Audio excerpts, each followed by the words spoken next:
En fait, on va creuser au travers de cet après-midi dans les deux premières tables rondes, deux des thématiques clés qui semblent ressortir de ça et qui touchent directement à l'éducation, enfin, aux problématiques de confiance faite aux enfants. Et donc j'ai le plaisir d'accueillir à cette table et de proposer donc de me rejoindre Magnus Falkehed. Bienvenue. Donc Magnus, contrairement à ce que son nom pourrait laisser penser, habite à Paris, mais il est malgré tout un peu suédois sur les bords, si je puis dire. Donc il est journaliste et écrivain. Alors, je n'oserais même pas essayer de prononcer le nom de son journal, mais qui est un peu l'équivalent du Monde, du journal Le Monde. Ah voilà, vous allez le dire. Voilà. Donc il connaît bien à la fois la culture française et la culture suédoise. J'invite Patrice Eustache à rejoindre également la tribune. Alors Patrice est enseignant de sciences économiques et sociales au CLE, qui est votre CLE, je ne sais pas si c'est en France, Clé, oui, qui est le collège lycée expérimental d'Hérouville-Saint-Clair, dans l'académie de Caen. C'est un établissement très intéressant et qui a une démarche tout à fait originale sur laquelle Patrice reviendra. J'accueille Philippe Tournier.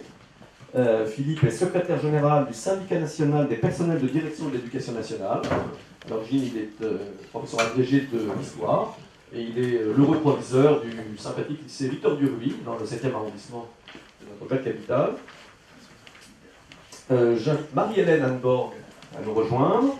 Marie-Hélène est représentante permanente adjointe de la Suède auprès de l'UNESCO et conseillère aux affaires éducatives au sein de l'OCDE.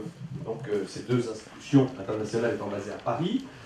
Mais Marie-Hélène a une grande expérience éducative et elle a précédemment exercé comme à l'inspection générale de l'éducation, en fait, en Suède. Donc elle a une grande expérience des questions éducatives et pédagogiques, aussi bien suédoises qu'à une échelle plus internationale. Donc c'est très intéressant d'écouter.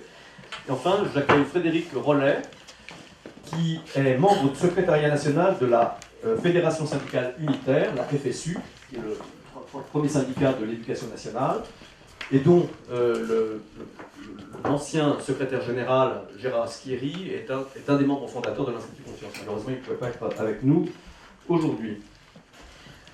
Alors, je vais peut-être passer la parole dans un premier temps à Philippe Tournier. Quand on s'est parlé, on a un petit peu évoqué, je trouve de manière moi, qui me semblait tout à fait intéressante, et je serais curieux de vous entendre peut-être l'expliciter de manière pour tous nos participants aujourd'hui. À votre avis, qu'est-ce qui fait, puisque le sujet de notre table ronde, et je le rappelle, c'est l'école privilégie-t-elle l'individualisme ou l'apprentissage du travail en équipe? Individualisme ou apprentissage du travail en équipe?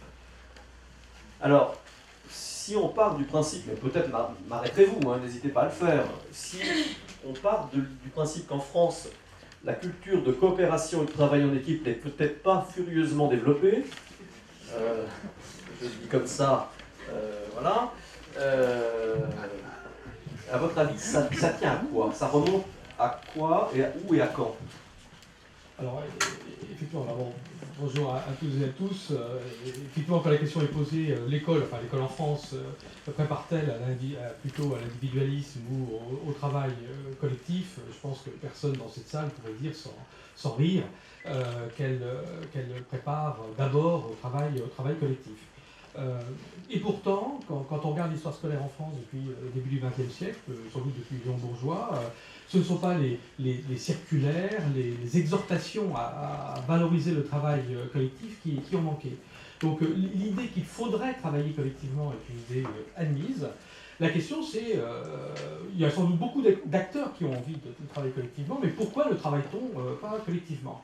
Alors effectivement dans une conversation, j'ai dit qu'il fallait prendre la pelle et aller enlever la terre autour des racines pour essayer de voir d'où cela pouvait-il venir, puisque d'évidence ça ne vient ni de la volonté politique, ni même sans doute de la volonté des acteurs, et ça renvoie peut-être à des choses beaucoup plus anciennes.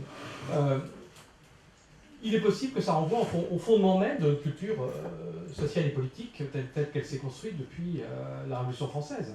C'est-à-dire qu'il conçoit qu'un individu libre est un individu libre de tout échange horizontal, d'une certaine manière. Hein, il est un atome libre dans une société, et la seule forme de coopération historiquement admise en France, c'est la coopération à l'échelle nationale.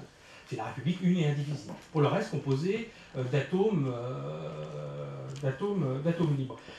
Pour faire une comparaison, ce point de vue de l'approche des relations sociales est par exemple le contraire de ce qu'on peut voir dans le monde nord-américain, où on conçoit l'association locale des individus comme une protection de la liberté des individus face à un État ou à des forces extérieures qui, elles, seraient liberticides, alors que nous avons exactement la vision inverse. C'est l'État central qui garantit la liberté des individus. D'ailleurs, ça se voit dans nos expressions communes, je le citais. On parle des féodalités locales, c'est-à-dire que les gens élus localement sont des féodaux, pendant que le préfet nommé par l'État central, lui, n'est pas un féodal. Donc, ce qui renvoie à l'idée que ce qui est local, tout ce qui est coopération locale d'individus spontanés n'est pas véritablement légitime. D'ailleurs, il faut voir le temps qu'on a mis pour reconnaître l'existence des syndicats, le temps qu'on a mis pour admettre le droit d'association, etc. La même logique, très logiquement, parce que je pense que c'est une donnée quasi ethnologique, déborde évidemment dans l'école, déborde dans la classe, qui sont d'abord conçus comme la juxtaposition d'individus individuellement responsables de manière un peu écrasante, enfin, que ce soit pour les personnels, que ce soit pour les élèves, avec l'idée d'une responsabilité personnelle, et en ce qui concerne l'école, quasiment une dimension quasi religieuse, y compris dans le poids du mot de faute, enfin, un rapport un peu particulier. Alors, cette culture individualiste, consubstantielle peut-être, hein, pour parler de religion, s'associe en plus au fait que ces individus sont en compétition, donc une espèce d'exaspération de la compétition interindividuelle dans notre système, puisque cette compétition entre individus n'est régulée par aucun travail collectif. Ça se traduit y compris dans le système d'évaluation, hein, alors que ses qualités, ses défauts, mais qui est un système qui quand même est fondamentalement un système classant. C'est-à-dire que le système de notation sur 20 est fait pour classer les élèves. La preuve, c'est qu'il est illégitime que toute une classe ait 20. On trouve ça pas normal, hein, parce que c'est fait pour ranger les individus les uns derrière les autres. Les individus, j'insiste, les uns derrière les autres. Alors, il est probable que cette culture est aujourd'hui un peu malmenée, enfin, je pense que l'ambiance de notre pays le montre, un peu perdue dans le monde contemporain, avec des formes nouvelles, je pense aux travaux de Rosan Vallon, etc., sur les nouvelles formes de relations sociales. Donc il y aura sans doute des évolutions qui finiront un jour ou l'autre par télescoper cet univers scolaire. Ce qu'on peut quand même constater très prosaïquement, c'est que s'il y a beaucoup de circulaires pour exhorter au travail collectif, il y a peu d'actes qui contribuent à ce que ces exhortations passent dans les faits. Puisque, alors Frédéric me comprend peut-être, mais en réfléchissant, je n'ai vu que deux lieux d'enseignement où il y avait la reconnaissance d'un travail collectif dans l'évaluation des élèves, ce sont les TPE et le CJS. Bon. C'est quoi ? Ah, c'est quoi? C'est l'éducation civique, juridique et sociale. Donc les élèves font, je raccourcis un peu brutalement à fond des dossiers et des débats. Hein. Donc éventuellement il y a une évaluation collective, hein, de la contribution. Donc ce sont les seuls endroits, et le TPE le seul endroit dans un examen, hein, où le travail collectif effectivement est légitimé. Donc voilà, c'était ce que je voulais dire, à savoir que je crains que l'individualisme aille au-delà, et cette perpétuation n'est pas liée à la mauvaise volonté ou à un accident. Je crains que ça plonge très profond dans les racines de l'art. Alors, Madame Renet, Frédéric Renet, donc, que pensez-vous est-ce que vous avez ce même ressenti? Est-ce que le mal, si on peut considérer que c'est un mal, là c'est un jugement de valeur, enfin, en tous les cas, ceci remonte si profondément dans les racines historiques et culturelles françaises, ou y voyez-vous d'autres ressorts, d'autres raisons? Alors, on peut avoir deux lectures différentes de ce qu'était le modèle social français, puisque c'est vrai que l'État fort en France est aussi un État qui a construit un modèle de protection sociale, et alors qui en ce moment est revisité, interrogé, mais qui a aussi contribué fortement à l'égalité. Alors, tout le problème est maintenant le rapport entre l'égalité et l'équité. Le fait que l'égalité formelle n'a pas débouché forcément sur une égalité réelle, notamment dans les établissements scolaires. Donc il y a, par rapport à ce que vient de dire Philippe, je pense que le modèle français a ses spécificités, comme probablement le modèle suédois ou d'autres, avec ses qualités et ses défauts. C'est pas simplement le seul vecteur de l'individualisme. Je crois que l'individualisme dans le système scolaire, il tient d'abord aux attentes par rapport à l'école. Et les enseignants constatent tous les jours que depuis qu'on est en crise, et alors c'est avant 2008, même si on remonte au premier choc pétrolier, oui c'est ça, 64, dès le moment où on a une augmentation du chômage et où le poids du diplôme, avec ce que ça permet en termes de mobilité, en termes d'ascension sociale, est devenu absolument primordial. Et ça se confirme, même quand on regarde encore les enquêtes actuellement, plus on est diplômé, plus on a quand même de chances de trouver un emploi, et surtout un emploi durable, fait qu'il y a des attentes très très fortes par rapport à l'école, et que ça induit une pression aussi bien sur les enseignants que sur les parents. Et avec quelquefois des demandes de parents d'élèves eux-mêmes d'instaurer cette forme de concurrence, alors qui a été favorisée par certains phénomènes, la disparition de la carte scolaire par exemple en France, qui a diminué la mixité sociale dans les établissements, l'inégalité de l'offre scolaire, le fait que certains établissements offrent des formations très diversifiées, très riches, d'autres beaucoup moins, et que ça permette évidemment des parcours différenciés. Le fait que après le baccalauréat, on ait un certain nombre de systèmes fermés d'écoles où il faut non seulement avoir le baccalauréat, mais avoir une mention pour pouvoir entrer. Donc on a un système scolaire qui, effectivement, tout au long des cursus, ça commence pas à la maternelle, Dieu merci, mais enfin, a tendance à vouloir classer les jeunes. Et je trouve que ça a été même renforcé dans les dernières années, où on a eu, y compris dans les médias, beaucoup de palmarès des établissements, où on est sans cesse dans l'évaluation et le classement, avec l'objectif de différencier ceux qui seraient les meilleurs. Or, les meilleurs sont ceux qui dégagent le plus d'élite, mais pas ceux qui s'occupent véritablement d'une démocratisation. Donc, on a, je crois, effectivement un système qui est assez, de ce point de vue, élitiste, et qui du coup débouche sur des formes d'individualisme. Alors, en ce qui concerne les personnels enseignants, on parlera tout à l'heure, je crois, plutôt de l'évaluation. On parlera de l'évaluation des élèves. L'évaluation des enseignants, c'est la même chose. C'est une évaluation qui a essentiellement pour objectif de classer les enseignants pour leur permettre un accès plus ou moins rapide à l'échelon supérieur, enfin en gros pour favoriser leur carrière et donc la rémunération qui est assise sur la carrière. Donc c'est pas du tout une évaluation qui permet justement de renforcer un travail collectif. Et une des propositions par exemple que nous on fait, c'est d'avoir un système d'évaluation des enseignants qui soit beaucoup plus assis sur un collectif de travail, et qui permettent d'apprécier aussi ce que font ensemble les enseignants. Pour pas être trop long, je dirais qu'en même temps, je lancerai par rapport à ce que dit Philippe, il y a eu des expériences, effectivement, il y a un certain nombre de dispositifs pédagogiques qui permettent aux enseignants de travailler ensemble, et donc d'avoir un autre regard sur l'élève, et d'apprécier à la fois des capacités qui ne se traduisent pas forcément dans les disciplines et dans les exercices plus traditionnels.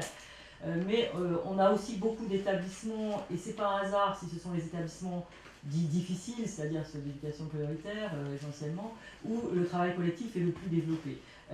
Parce qu'il y a une vraie nécessité d'avoir un regard global sur un enfant, de pouvoir apprécier son comportement dans et hors la classe, de mieux connaître les familles. Et je pense que dans la formation des enseignants, je travaille avec ATD Quart Monde, mais on sait que c'est un des thématiques qu'ils développent, la méconnaissance des enseignants de ce qu'est le milieu familial, de ce que sont les difficultés à la fois sociales, culturelles, économiques de ces familles, et évidemment du rapport, des attentes qu'elles ont par rapport à l'école, et de l'investissement qu'elles font pour leurs enfants, et en même temps de la défiance qu'elles ont par rapport à une école qui les a souvent eux-mêmes repoussés. Donc on a des choses à faire dans la formation des enseignants, mais je pense qu'il y a, pour terminer sur une note positive, un certain nombre de progrès et d'évolutions en cours Et que dans un contexte justement de crise où on a besoin d'affirmer davantage les solidarités, de plus en plus de personnel ressentent le besoin justement de casser ce qui est lié aussi à l'individualisme, parce que l'individualisme, notamment dans nos métiers, produit aussi de la souffrance professionnelle, hein, puisque c'est aussi intérioriser toutes les difficultés qu'on peut rencontrer dans l'exercice de sa fonction. Merci beaucoup. Alors je vais passer la parole à ma voisine, à Marie-Hélène Borg. Alors Marie-Hélène, qu'est-ce que ce que vous venez d'entendre, quel écho ça fait chez vous, vous qui connaissez le système suédois, le système français, puis aussi d'autres systèmes éducatifs européens et internationaux. Qu'est-ce que ça nous inspire? Est-ce qu'on est si spéciaux que ça, si bizarre que ça en France? Non, je pense que non. Il y a bien sûr beaucoup de similarités entre le système suédois et le système français. Mais il y a des différences. Il y a des grandes différences aussi. Tout d'abord, c'est très difficile de décrire une seule situation en Suède, parce qu'il y en a plusieurs. Il faut se rappeler que le système éducatif en Suède est très décentralisé. La responsabilité pour l'éducation sont données aux communes. Et les écoles ont eux-mêmes aussi une assez grande autonomie. Et le chef d'établissement ont des grosses responsabilités. Alors, ce qu'on fait dans une commune, ce n'est pas exactement la même chose qu'on fait dans une autre. Il y a aussi des différences entre la théorie et la pratique. Ça veut dire que ce que les enseignants doivent faire, comment l'éducation doit être réalisée selon la loi scolaire et selon le curriculum national, puisqu'on a un curriculum national, et la pratique. Alors, c'est ce qui se passe réellement dans la classe et dans le travail de tous les jours. Mais si on commence par la théorie, il faut dire vraiment qu'il y a vraiment une ambition sincère, je voudrais dire, de développer chez les élèves pas seulement les connaissances académiques dans les différentes matières, mais aussi de les donner des compétences qu'on a besoin pour l'apprentissage tout au long de la vie, pour vivre ensemble dans une société démocratique. On parle par exemple Alors, notre curriculum national décrit des compétences qui sont définies comme une combinaison de savoir, savoir-faire et savoir-être. On parle par exemple des compétences cognitives, comment apprendre, comment moi j'apprends, et comment traiter toute l'information que je suis donnée tout au long de ma vie, comment évaluer critiquement toutes ces informations.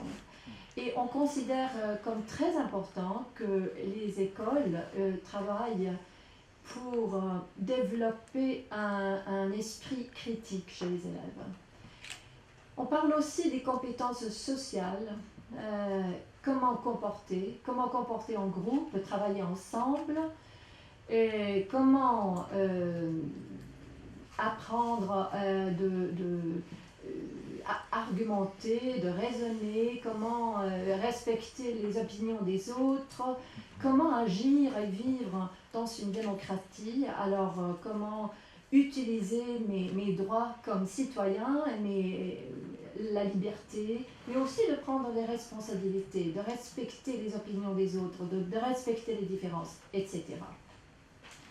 Mais en même temps, et peut-être un peu contradictoire, la loi scolaire est aussi claire quand il s'agit d'un enseignement personnalisé ou un enseignement individualisé. Et même si la collaboration et le travail en équipe sont des principes favorables, il y en a d'autres qui dirigent et qui guident la pratique pédagogique. Par exemple, il est très clair que l'enseignement dans tous les niveaux du système doit être adapté aux besoins, aux intérêts de chaque individu, de tous les élèves. Et les enseignants doivent évaluer régulièrement le développement des connaissances et aussi les besoins de chaque élève, et après planifier son enseignement selon les résultats de ces évaluations. Malheureusement, en pratique, ça n'a pas été très facile en réalité implémenter ces grands principes, même si on a vraiment fortement essayé. Et tout d'abord, je pense qu'une raison, c'est parce que c'est extrêmement difficile, surtout quand on a un groupe de 30 élèves de différents niveaux. Et ce qu'on voit, et ce qu'on considère comme un problème dans le système éducatif aujourd'hui, c'est que au lieu d'un enseignement qui stimule la coopération, qui encourage les interactions, les discussions, les réflexions en commun, on voit plutôt un enseignement individuel ou plutôt individualiste. Alors, quand les élèves se trouvent seuls en travaillant les cahiers et aucune coopération. Et dans ces cas-là, alors c'est pas en ligne avec la théorie, avec ce qu'on veut dans le curriculum national. Quand vous dites cela, d'ailleurs, effectivement, j'ajoute, je ne l'ai pas dit tout à l'heure, mais que l'esprit de notre échange aujourd'hui n'est évidemment pas, je sais que nos amis suédois étaient très, soucieux de cela, de ne pas donner le sentiment que l'esprit c'était de dire ah les Français en France tout va mal et puis voyons à quel point c'est magnifique, tout est plus vert ailleurs. C'est souvent le risque, c'est pas l'esprit, et tous les échanges qu'on a eus depuis des mois montrent bien qu'effectivement les Suédois eux-mêmes ont certainement des points forts et puis aussi leurs propres difficultés en la matière, et c'est ça qui est intéressant aujourd'hui, c'est d'échanger les pratiques, ce qui marche bien, ce qui marche éventuellement moins bien des deux côtés. Alors Magnus, qu'avez-vous ajouté à ce que vient de dire Marie-Hélène par rapport à vous, qui à la fois qui habite à Paris, mais qui avait aussi été élevé en Suède? Spontanément, je ne dirais pas grand-chose, mais au risque d'enfoncer quelques portes ouvertes face à ce qui a été dit. C'est vrai que oui, on peut effectivement dire que la Suède, c'est le pays qui a, si on entend les origines, le pays de consensus.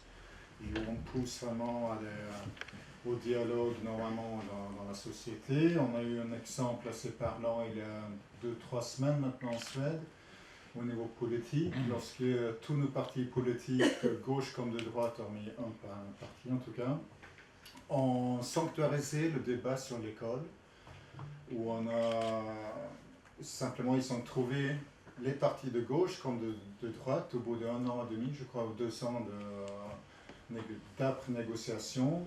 Ils ont trouvé les grandes lignes pour notre école, pour le futur, pour les grandes structures de l'école.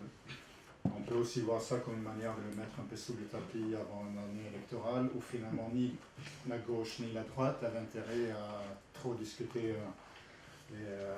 les affaires scolaires, parce qu'il est vrai qu'on a beaucoup discuté en Suède les dernières années, et pas toujours en bien lorsqu'il s'agit de notre système scolaire.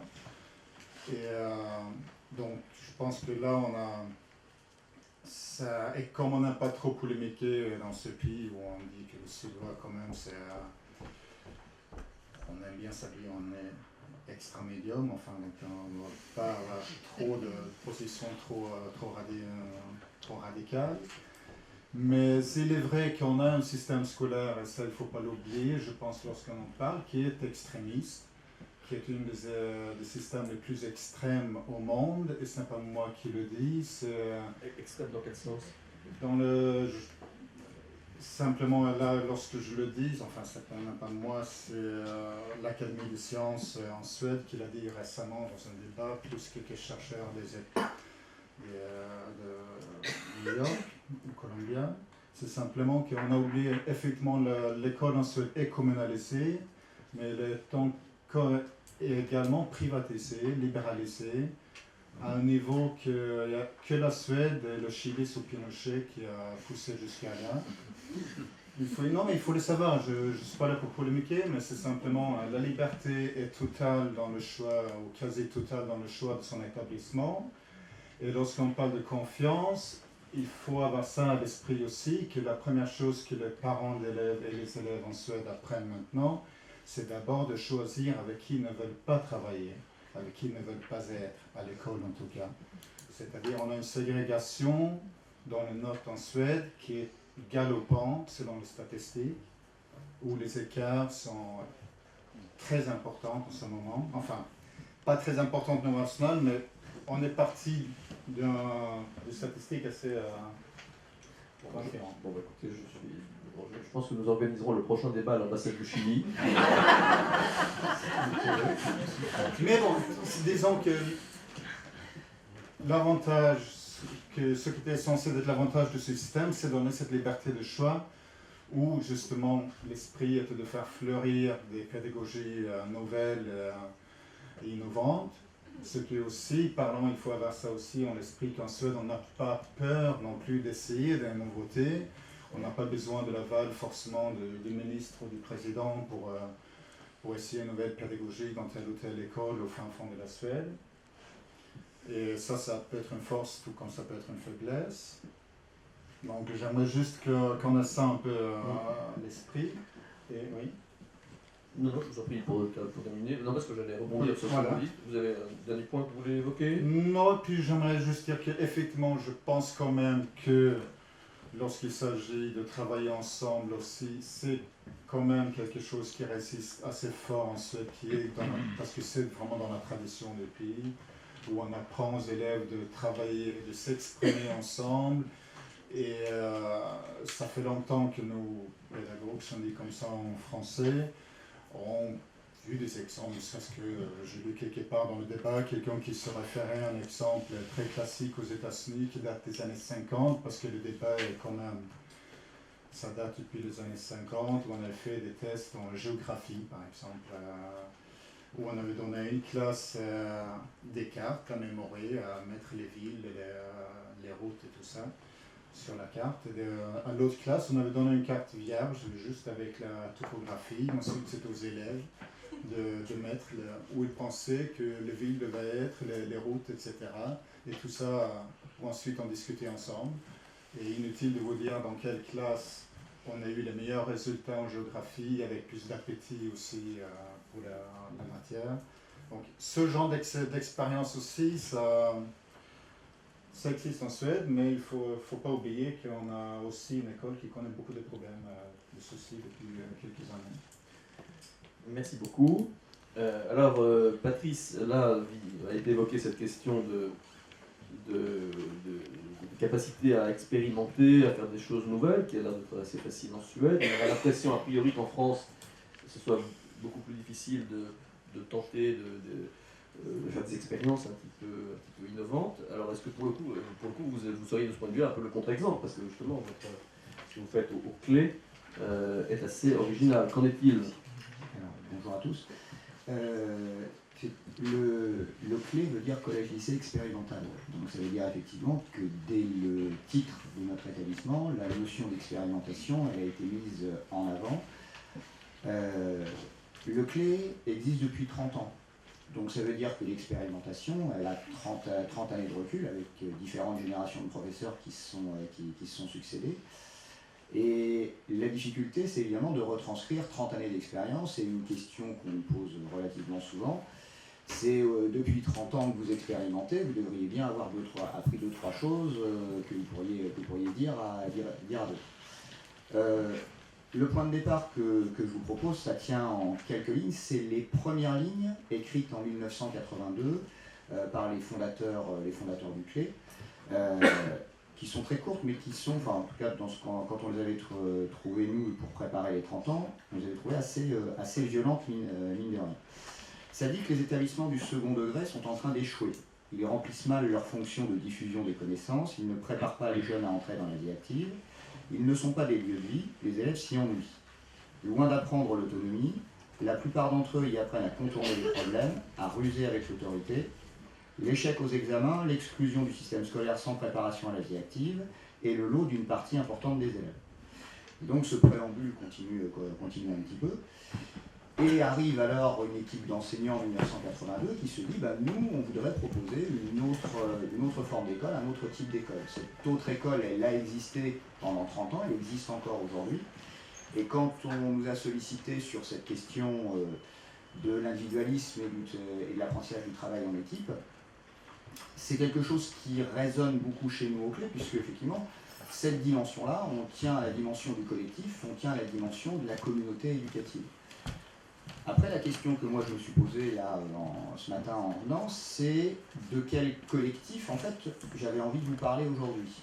Est-ce que c'était du collectif des enseignants? Est-ce que c'était du rapport, du travail qu'on fait avec les parents, avec les familles? En fait, c'est un tout. Donc, du coup, je me suis dit, l'idéal, ce serait d'amener avec moi des élèves, des parents, et en fait, qu'on puisse tous effectivement, essayer de vous expliquer ce que c'est que le CLE. Comme je ne pouvais pas amener tout le monde, j'ai amené quelques témoignages. À l'occasion de nos 30 ans, on a fait un petit vidéomaton, et ça me semble intéressant, puisque souvent, dans ce genre de discussion, il manque la parole des élèves. On essaie souvent d'emmener les élèves avec nous, c'était un peu au travail aujourd'hui, donc je les ai laissés à Aéroville, près de Caen. Mais j'en ai amené quelques témoignages, et si vous voulez bien, juste en 3 minutes rapides, voilà ce qu'ils disent 30 ans après, de ce qu'on a réussi, de ce qu'on a expérimenté. Voilà, quelques paroles d'élèves.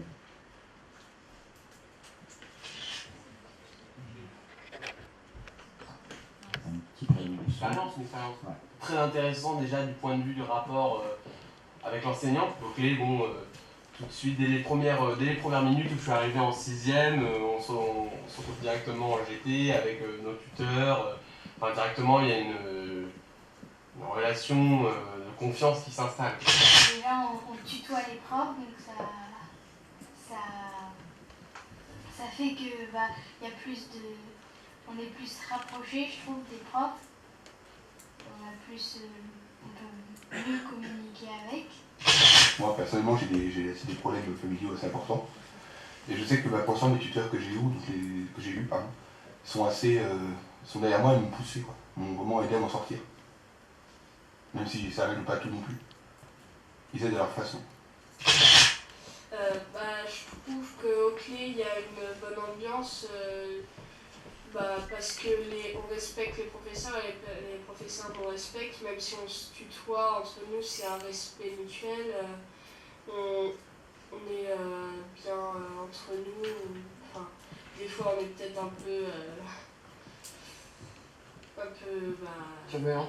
Voilà, mais ce qui est bien, c'est qu'on sait se reprendre quand il faut, et il y a aussi les profs qui sont là pour nous reprendre.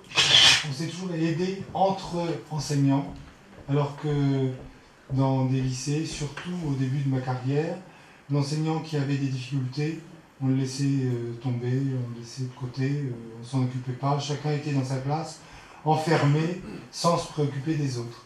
Ce n'est pas le cas au CLE, il y a une équipe. Et il y a une équipe responsable.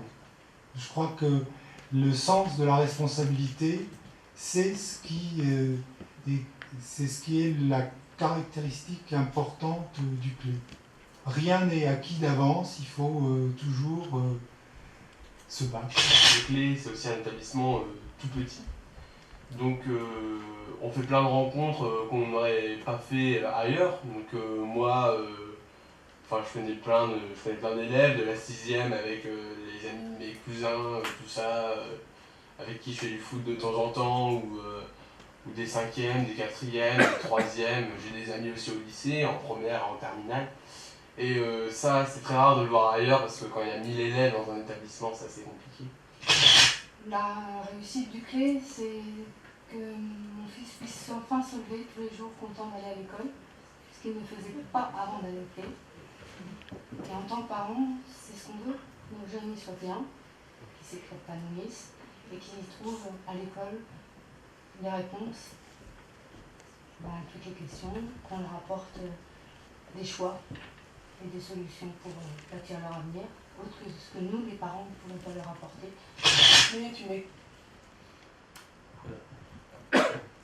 Philippe, est-ce que Victor Duruy, est-ce que vos étudiants vous tutoient et tutoyez-vous vos étudiants?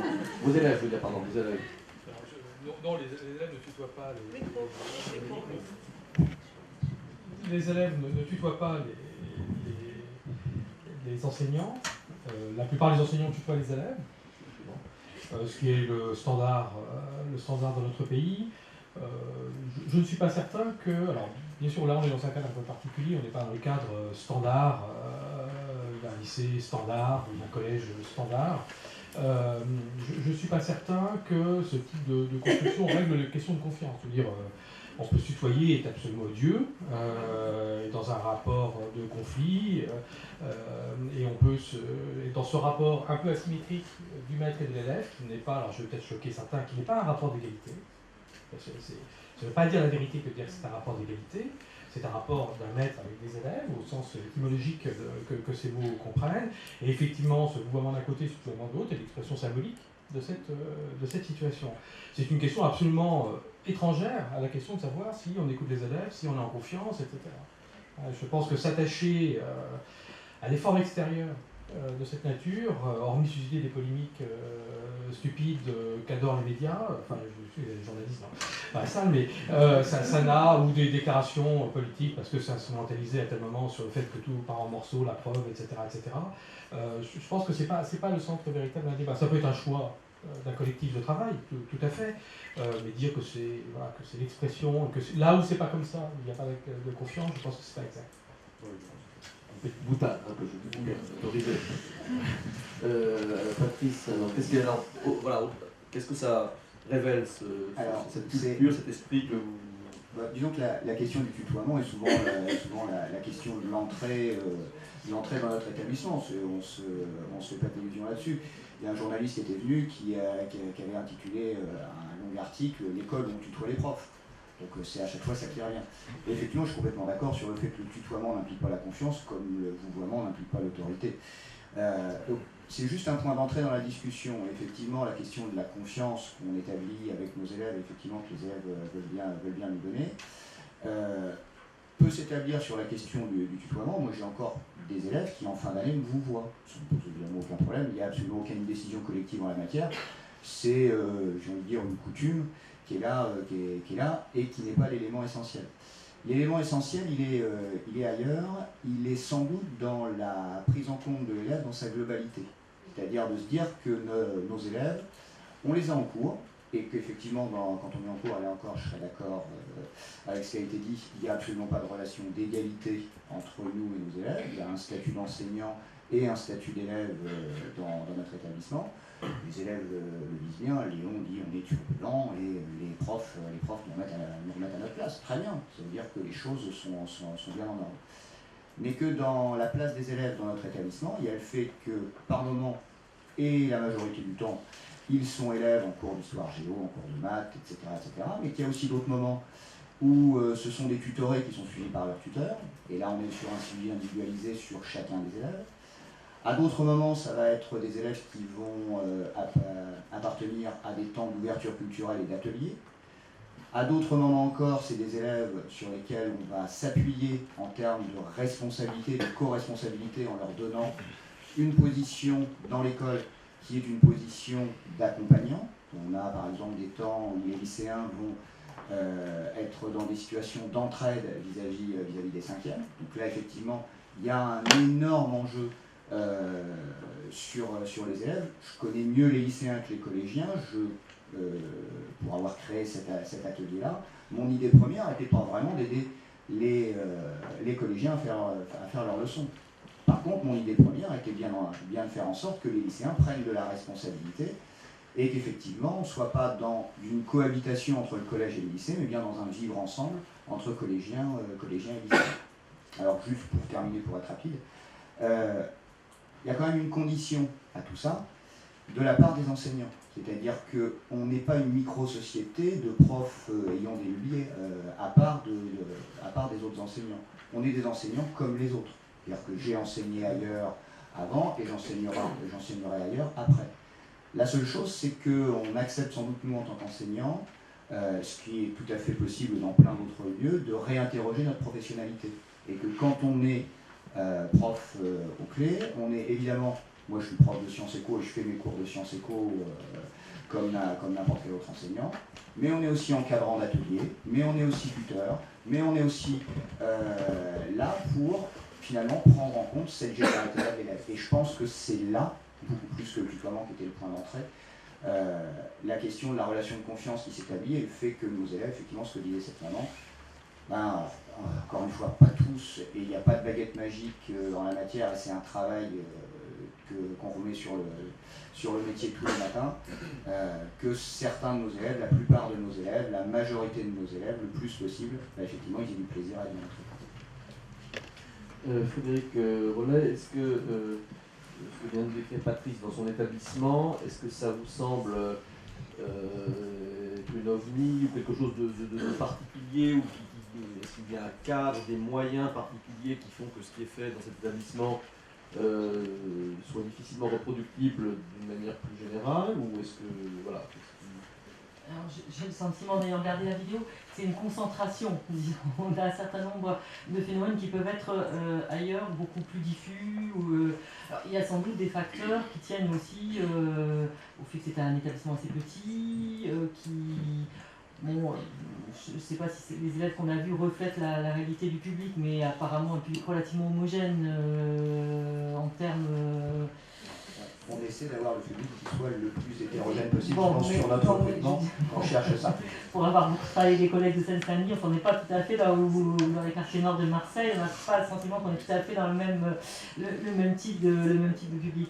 Donc, je pense que ce qui est décrit, c'est le problème de toutes les innovations. D'ailleurs, en ce moment, il y a beaucoup de réflexions sur les innovations.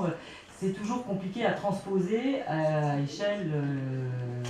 grande échelle, parce que souvent ça nécessite un certain nombre de moyens, c'est un vrai coût, et tout ce qui est dispositifs expérimentaux a souvent peiné ensuite à devenir plus général. Mais il y a des choses qui sont pratiquées de manière plus diffuse. L'idée du tutorat, par exemple, de confier la responsabilité à des élèves plus grands, d'avoir une relation plus particulière avec des élèves plus jeunes, une relation de confiance, parce que ça leur permet aussi de le dire, il ne faut pas avoir peur de s'adresser au prof principal, il ne faut pas avoir peur de dire ce qui ne va pas. Je pense que ça, c'est des choses qui se développent. On n'a pas beaucoup parlé là dans la vidéo, mais je pense qu'il y a aussi beaucoup de choses qui doivent se faire et qui se font quand même maintenant autour de travaux interdisciplinaires, et notamment auprès d'objets d'études communs qui amènent des enseignants à travailler ensemble. Et le travail en équipe, c'est quelque chose de compliqué parce que c'est très chronophage, parce qu'il y a des résistances, parce qu'il y a... Mais... Quel type de résistance? Quel type de résistance? On dit toujours ce qu'on appelle la boîte noire, ce que fait l'enseignant dans sa classe. Il y a certains collègues qui supportent mal qu'on puisse avoir un regard sur leur pratique, parce que tout regard contient potentiellement l'idée d'un jugement, et qu'ils ont peur aussi. Or, de plus en plus, on travaille avec le CNAM là-dessus, avec des collègues qui échangent justement avec des vidéos qui se regardent, avec des autoconfrontations croisées, qui reviennent sur ce qu'ils ont fait, et où ils disent « Ah ben tiens, moi j'aurais pas, devant telle situation professionnelle, devant telle controverse, j'aurais pas réagi comme toi », et alors ils en discutent. Et en fait, on voit que c'est très positif parce que ça permet à chacun de trouver des solutions et de voir qu'en même temps, il n'y a pas LA solution, hein, ce qui d'ailleurs fait l'intérêt de ce métier, mais qu'on a justement une réflexion plus collective à avoir. La dernière chose, peut-être tu n'en as pas parlé, mais on a peu parlé de la vie scolaire. Moi, je sais que dans ma propre pratique, je travaille beaucoup avec ce qu'on appelle le CPE, le conseiller principal d'éducation, et les assistants d'éducation, parce que ce sont souvent des personnels qui justement voient le jeune en dehors de la classe, avec le professeur d'éducation physique aussi, parce que souvent il a un regard différent sur l'élève de ce qu'est l'enseignant de maths ou de français ou d'histoire. Alors j'allais dire, ce qu'il faut développer, c'est les potentialités de faire que tous ces gens-là se parlent davantage, pour les travailler véritablement plus souvent ensemble. Est-ce que Philippe, quel rôle pour le chef d'établissement justement pour que justement les enseignants se parlent plus, coopèrent plus, accepte d'entrer dans cette démarche de réflexivité, quelque part, sur sa propre pratique, d'accepter d'avoir un regard critique, positif ou d'amélioration vis-à-vis de ses collègues. Est-ce que les chefs d'établissement ont un rôle à jouer? Est-ce qu'ils le jouent? Est-ce qu'ils pourraient le jouer à votre avis plus? S'ils ont un rôle à jouer, oui. Ils le jouent en partie, plus, oui. Je pense, pour parler un peu ce que dit Frédéric, un chef d'établissement qui réunirait les professeurs pour dire maintenant, à partir d'aujourd'hui, on va travailler collectivement. Le résultat est à peu près nul. Donc on voit bien que c'est pas l'entrée, c'est pour ça que j'évoquais les racines. C'est-à-dire que derrière, il y a aussi la représentation de ce qu'est le travail, des craintes qui ont été évoquées, du regard des autres sur ce qu'on fait, enfin toutes ces questions qui se posent. En revanche, pour le coup, créer un climat de confiance, mais il n'y a pas que la direction de l'établissement, il y a aussi les enseignants, leurs représentants, etc. Créer un climat de confiance qui fasse qu'effectivement le travail collectif soit possible, c'est-à-dire qu'on ait évacué l'idée que ça va être l'autre qui va venir juger ce que je fais, c'est la condition première en réalité. C'est l'un des blocages.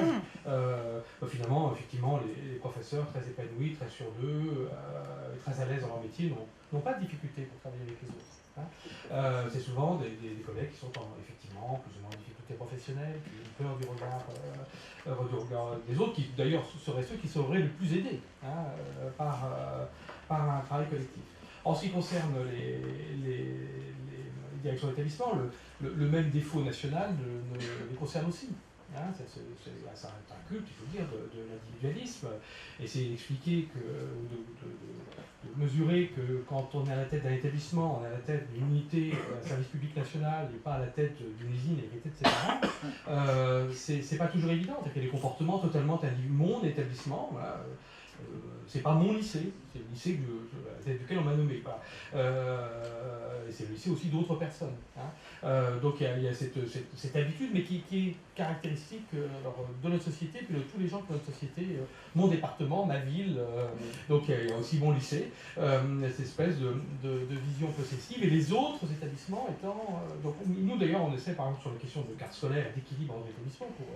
Ce qui est évoqué, c'est ce qui se passe en Suède.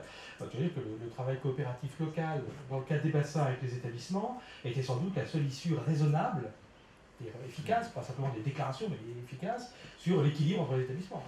Le travail coopératif local, sur une répartition de la population des élèves qui évite les mécanismes ségrégatifs. Donc, mais il faut dire que l'institution scolaire n'a jamais beaucoup poussé les établissements à travailler ensemble. Ouais. Alors, Marie-Hélène, qu'est-ce que ça vous inspire par rapport à ce qui est clair, si on veut vraiment que les jeunes, que les étudiants travaillent ensemble et apprennent de travailler en équipe, il faut commencer par les adultes, il faut commencer par les enseignants. Et là, il faut dire qu'en Suède, j'ose dire que la plupart des enseignants travaillent en équipe. On a lancé ce modèle dans les années 60 et ça n'a pas été facile. Les enseignants ont été très sceptiques et n'ont pas vraiment vu les avantages. Mais maintenant, après certaines années, après un certain temps de pratique, je pense qu'on peut dire que dans les cas où on peut trouver une vraie coopération, là on peut aussi voir des résultats. Et ça, je ne sais pas si vous connaissez le professeur de la Nouvelle-Zélande, John Hattie, qui a fait ce fameux méta-analyse.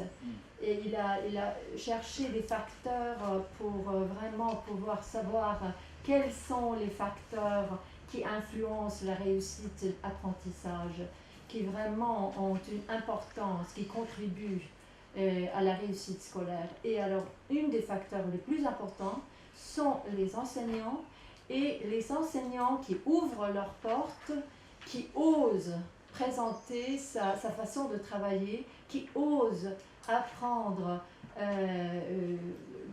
vis-à-vis de ses collègues. Alors là, on voit les résultats, des vrais résultats. Oui, Je trouve que d'un point de vue suédois, c'est effectivement assez. On est assez stupéfait quand on entend que les professeurs français ont peur de jugement dans un pays où dès la maternelle on juge les élèves quand même. C'est le chef d'un sur 20 quasiment, et après en tant qu'adulte ils ont peur de jugement eux-mêmes, peut-être qu'il y a même une causalité là-dedans.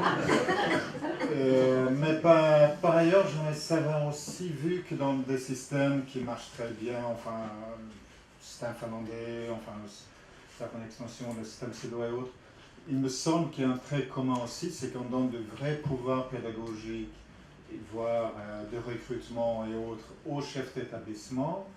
Et tandis qu'en France, j'ai l'impression que c'est une question qu'on ose à peine évoquer et que je serais curieux de connaître le... Justement, vous tendez, mon cher Magnus, vous tendez une perche, c'est le cas de dire, au sens propre comme au sens figuré, à votre voisin, parce qu'effectivement, lorsqu'on avait discuté, moi, ce qui m'avait frappé, c'était ce que Patrice m'avait dit de cette capacité des enseignants à se coopter. Dites-moi un peu comment ça marche, c'est assez particulier. Alors oui, c'est particulier dans le sens où effectivement les enseignants qui travaillent au collège lycée expérimental sont cooptés par l'équipe.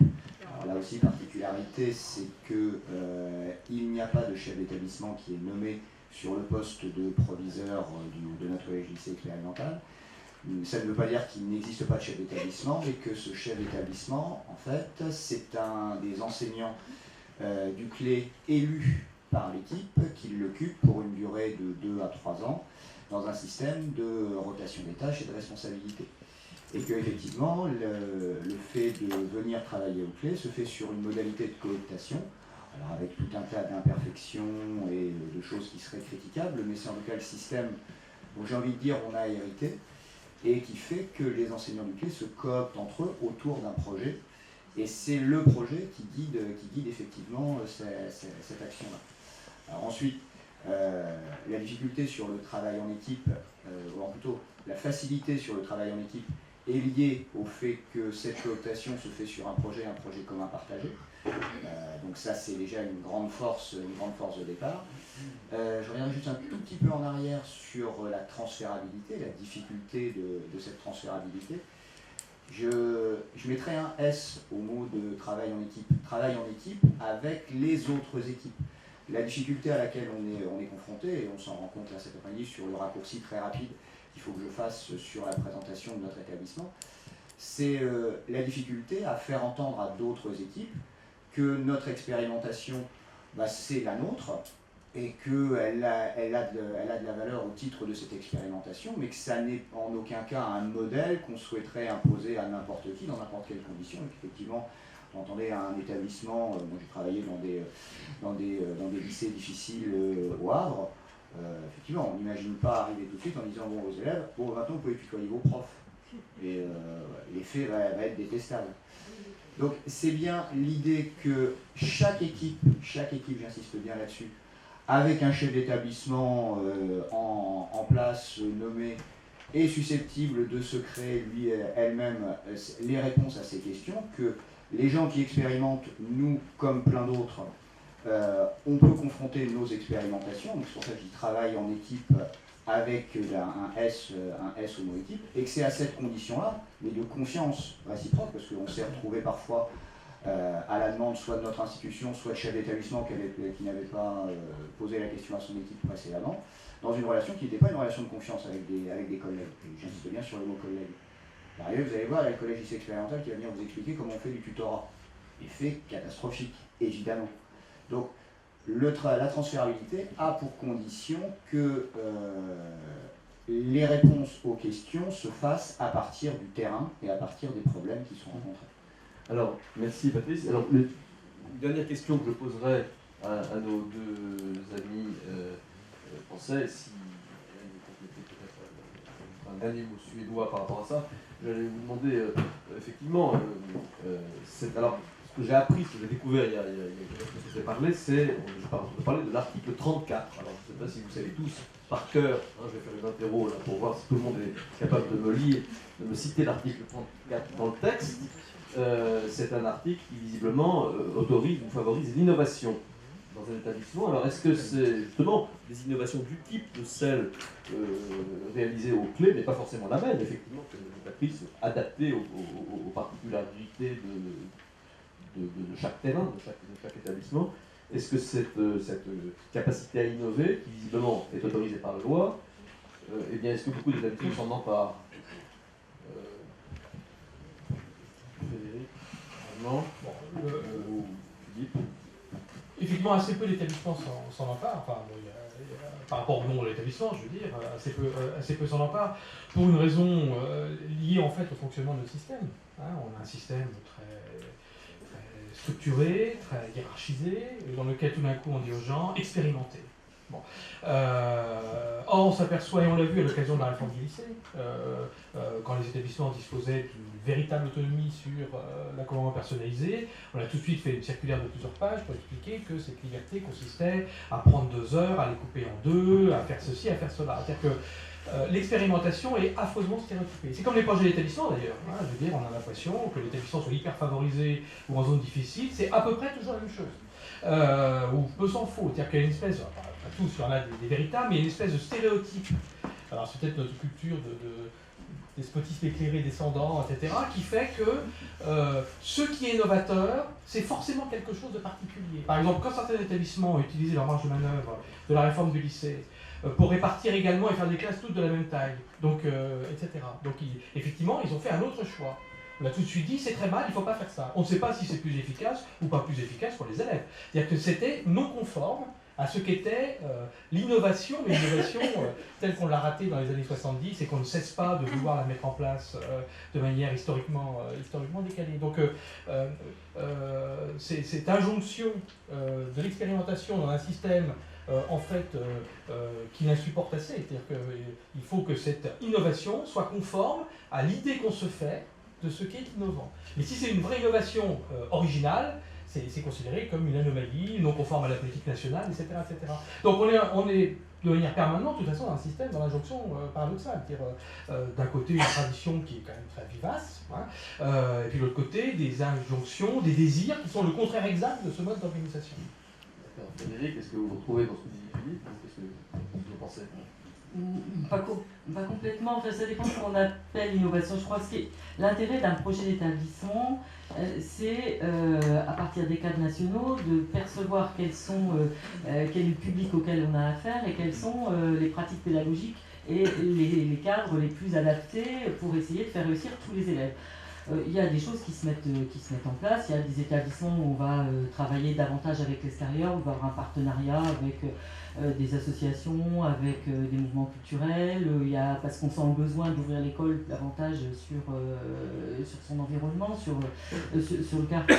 On a des établissements qui ont fait des expérimentations d'école, alors de cycle en 2 ans, où on fait aussi des classes, bon, on a fait ça une fois, d'avoir des classes très allégées pour essayer. Mais le problème de l'innovation, c'est toujours d'en tirer des bilans et de voir ensuite ce qu'on en fait. Or, ce qui manque toujours cruellement dans le système éducatif français, c'est qu'on a régulièrement des réformes, alors grandes ou petites, mais en tout cas très très souvent, et très peu de bilans argumentés dont on va tirer ensuite un certain nombre de conclusions sur ce qui est justement transférable ou pas, ce qui peut être généralisé ou pas. Bon.